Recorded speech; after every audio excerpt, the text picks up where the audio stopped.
This video is an introduction to calculus. Say we have a function f of x. You give an input and it gives an output.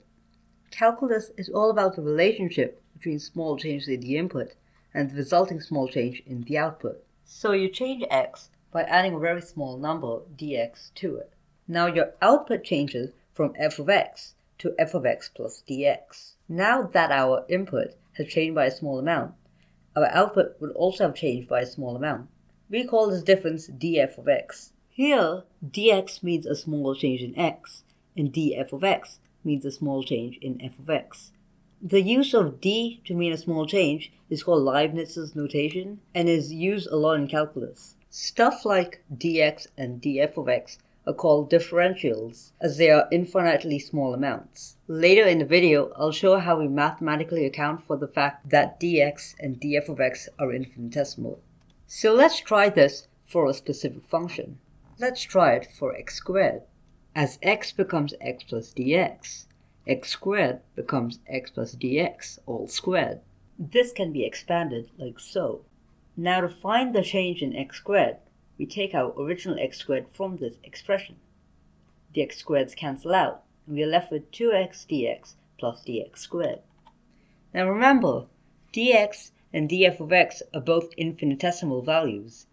The way we mathematically account for that is by factoring out a dx, then replacing all other dx's with h's. We then take a limit as h approaches 0. The resulting expression is our df of x. So in this case, we end with our answer of 2x dx. This entire process is called differentiating. So we have just successfully differentiated x squared.